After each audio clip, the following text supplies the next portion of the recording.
life from the comfort of your mother's body, born live into the dense, warm, humid air of the Amazon. Your mom leaves you the moment she pushes you out, not seeing the difference between giving birth and pooping. You and your siblings scatter in all directions, and the jungle doesn't care that you're new here. He was a great sibling anyway. At the moment, you're only a couple of feet long, and honestly, kinda cute. Jaguars, caimans, and even large birds would find a meal like you irresistible, but you know how to disappear. In the river, you blend in with the brown, murky current, slipping unnoticed beneath the surface. It feels almost fun, but playing in the water makes you hungry, so it's time to get serious. Your senses, though still developing, are already sharp enough to pick up movement in the water. You notice a small fish darting by, a perfect target. You freeze, letting the current carry you, getting closer and closer. Your jaws clamp down with shocking speed, and your first kill is yours. It's a tiny victory, but a victory nonetheless, the first of many. You want to grow fast. Out here, survival is all about getting big, strong, and sneaky. Speaking of sneaky, have you noticed your skin yet? Look at that, a beautifully patterned mix of green and brown, nature's perfect camouflage. Whether you're slinking through the murky water or blending into the dense underbrush, no one can see you coming. You're practically invisible. That's your first real advantage in this wild place. It's not much now, but it'll come in handy once you're ready to hunt something a little more challenging. For now, though, you stick to the basics. You spend your days slithering through the rivers and swamps, mostly keeping to the water where you feel safe. Your eyes and nostrils stay just above the surface as you gently slide through, waiting for an unsuspecting snack to wander a little too close. As you rest just below the surface, you spot a tasty target, a small rodent, foolish enough to venture right up to the water's edge. You wait, patiently, and then you strike with lightning speed, wrapping your coils around it, squeezing tight until it's over. Dinner served. Not bad. You've entered the juvenile phase of your life and things are starting to get interesting. You're bigger now, faster and stronger. And your prey? Well, you've moved up in the world. Small frogs and fish just don't cut it anymore. Now you've got your eyes on something more substantial, like capybaras. Yeah, the world's largest rodents on your menu now. Whew, that was close. But don't get cocky just yet. You're still not the biggest predator out here. There are jaguars, caimans, and other anacondas that would love to make a meal out of you if they get the chance. You gotta stay sharp and use your camouflage to your advantage. Oh wait, it's a caiman basking on the riverbank. It's not huge, probably a juvenile like you, but it's still a risky move. You think about it for a moment, weighing your options. Should you go for it? Could be your first big test as a hunter. Why not? You slink into the water, sliding gently toward the caiman with the grace of a shadow. Your muscles coil, ready to strike, and it wasn't as tough as I thought. That's your first taste of success as a true predator, but let's not get ahead of ourselves. Not every day's a win. There are days when your prey outsmarts you, like that one time you tried to take down a capybara but ended up being dragged halfway across the river before it managed to escape. Yeah, that wasn't your finest moment, but don't worry, no one saw that. The good news is you're still growing, and with every meal you get a little bigger, a little stronger, and a little wiser. By the time you're fully into your juvenile phase, the jungle doesn't feel quite as intimidating anymore. Sure, there are still big predators out there, but you're climbing the food chain, and fast.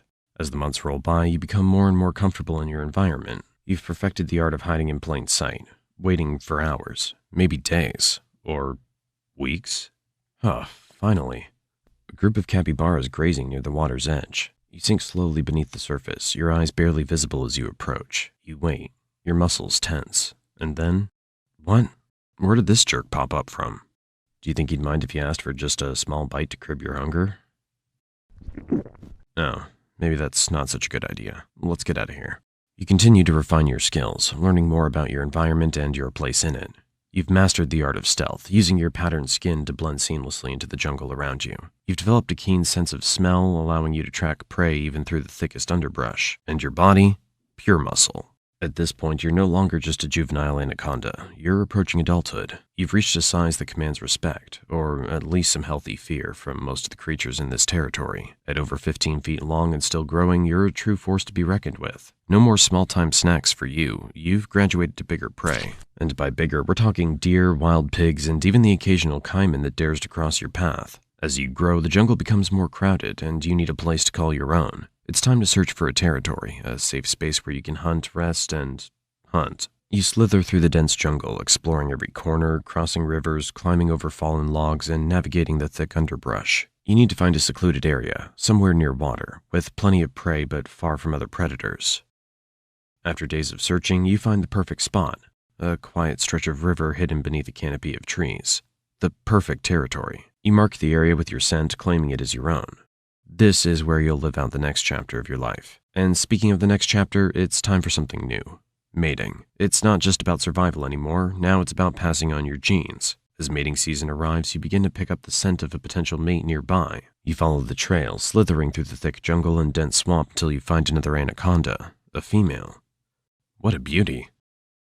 The courtship begins. It's a slow, winding dance as the two of you coil around each other. For hours, you move together in a mesmerizing spiral until finally the deed is done. The female will carry out your legacy. Several months later, as a female, you find a secluded area to give birth. You don't lay eggs like many other snakes. Instead, you give birth to live young. Between 20 to 40 baby anacondas will enter the world, much like you did years ago. But your job's done. You leave never to see the offspring, knowing that most of them won't survive their first year. Honestly, there's no real difference between giving birth and pooping for an anaconda. In both cases, you're just pushing something out and leaving it behind.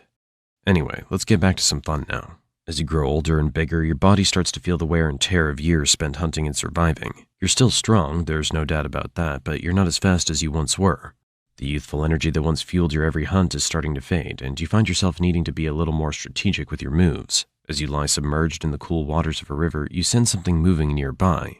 It's a capybara, casually grazing at the water's edge. Normally, you wouldn't bother with something as small as a capybara anymore, but today you're feeling a little nostalgic. After all, it's been a while since you last took one down, and there's something satisfying about going back to where it all started. You wait, watching, your body completely still beneath the water's surface. The capybara inches closer, oblivious to the danger lurking just beneath its feet. And then, in a flash, you strike. Your coils wrap around the capybara in an instant, and within moments, it's over. You've still got it. But as you swallow your meal, you can't help but notice that it's not quite as satisfying as it used to be. Sure, the thrill of the hunt is still there, but something's changed. You've grown, not just physically, but mentally. One day, as you stalk a young deer near the water's edge, you sense that something's different. Your muscles coil, ready to strike, but just as you lunge, something goes wrong. The deer senses you at the last second and bolts. You try to chase, but your body doesn't move as quickly as it used to. You miss. The deer escapes. It's the first failed hunt in a long time, but something feels different this time. You feel the exhaustion deep in your muscles, the weight of the years finally catching up with you. You slither back to the water, but you know that it won't get easier from here. In reality, most anacondas don't die in battle. They simply grow too slow and too tired. Eventually, the jungle takes them back.